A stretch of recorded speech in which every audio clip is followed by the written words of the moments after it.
আমার man of the ম্যাচের ট্রফিটা আমার ছেলেকে আমি উৎসর্গ করবো। আর ম্যান অফ দ্য ম্যাচের যেটা প্রাইজ মানি আমাদের টিম যারা স্টাফ আছে অনেক কাজ করে, সো অনেক হেল্পফুল, আমি তাদেরকে ডেডিকেট করে দেবো। একেবারে বোল্ড কিংবা স্টাম্প পোড়ানো সব কিছুই করেছেন আজকে শরীফুল ইসলাম, 4টা উইকেট নামের সঙ্গে। তবে 5 উইকেট পাওয়ার কি আক্ষেপ আছে কিনা সেটা আগে একটু শুনি। আলহামদুলিল্লাহ 4টা পাইছি, খুশি। 5টা পেলে খুশি হইতাম, সমস্যা নাই। যেটা আমার প্রথমত আমার যে টিম ডিমান্ড করে সেটাই, সো ওই সময় রান আউটটা করলে হয়তো আমার জন্য ভালো ছিল, তার জন্য আমি রান আউটটা করে ফেলছি।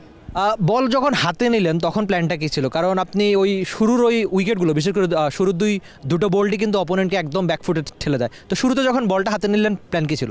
শুরুতে প্রতিটা টিমের বোলাররাই চায় যে উইকেট আর্লি থ্রু দিলে সো ওই টিমের মাথাটা ভেঙে যায়। সো ওইটাই চেষ্টা করছি, ওইটাই করতেছি টুর্নামেন্ট শুরু থেকে। সো ওইটাই করতেছি, হয়ে যাচ্ছে আল্লাহর রহমতে। আজ কটা ম্যাচ আমি মাঠে বসে দেখেছি যে প্রথম ওভারে আপনি বেশ ভালো বল করেছেন, উইকেট নিয়েছেন একদম শুরুর দিকে। তো যখন ওই ফার্স্ট ওভার আপনাকে বল হাতে দেওয়া হয়, আপনার দায়িত্ব থাকে উইকেট নেওয়া, যেটা আপনি বলছিলেন। তো মনে হয় কি না যে শরীফুল ওই দায়িত্বটা ঠিকঠাক পালন করছে? এখন তার ওই অনেক বেশি পরিণত বোধ, এখন কাঁধ অনেক বেশি চওড়া।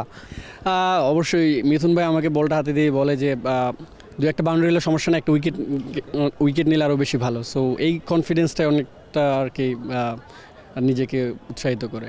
আর আরেকটা ব্যাপার হচ্ছে শরীফুল, পেসাররা যখন ইনজুরিতে পড়ে ফিরতে একটু সময় লাগে।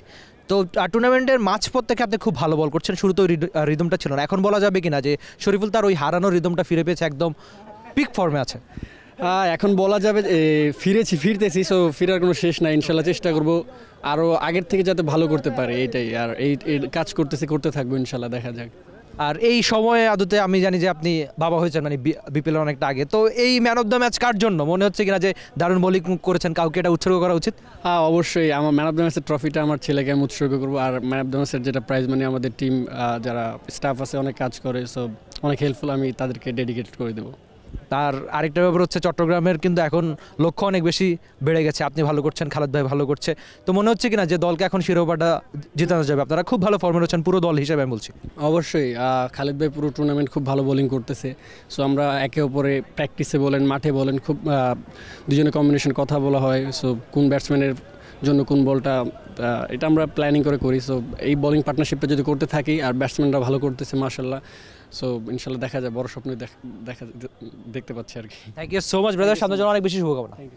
শরীফুল ছিলেন টি স্পোর্টসের সঙ্গে, দারুণ বোলিংটা করেছেন, এখনও সবার ছবির আবদার। আমরা একটু দেখানোর চেষ্টা করি। শরীফুল ইসলাম একটা সময় বাংলাদেশের অন্যতম সেরা পেসার ছিলেন। বিশেষ করে 2023 সালটা তার কেটেছে স্বপ্নের মতো। পুরো টুর্নামেন্টে ভালো করেছেন, সবচেয়ে বেশি উইকেটও ছিল ওই বছরটায় বাংলাদেশের হয়ে। কিন্তু তারপরই একটা ইনজুরিতে পড়েন, তারপর তার ওই হারানো ফর্মটা একটু ফিরে পেতে সময় লেগেছে, এই জন্য চ্যাম্পিয়ন্স ট্রফির দল থেকেও বাদ পড়েছেন। তবে ভালো ক্রিকেটার শরীফুল যে মহানও হয়ে উঠছেন সেটা তিনি আজকে টি স্পোর্টসকে জানিয়েছেন। কেননা ওই যে অ্যাওয়ার্ডটা তিনি জিতেছেন, যে অর্থ পুরস্কার, সেটা তার স্টাফদের, মানে তার দলের স্টাফদের তিনি দিয়ে দিয়েছেন। ভালো ক্রিকেটার, মহান ক্রিকেটার হয়ে উঠুক শরীফুল, এটাই বোধ করি তার ফ্যানদের চাওয়া। তবে তার চেয়ে গুরুত্বপূর্ণ শরীফুল মাঠে ক্রিকেটে একই রকম পারফরমেন্স করুক, সেটাই তো সবার চাওয়া। Rifat Emil, T Sports, Dhaka. Bangladesh Premier League 2025, 7টি দলের জমজমাট লড়াইয়ে মাতবে পুরো দেশ। দেখতে চোখ রাখুন টি স্পোর্টস নেটওয়ার্কে।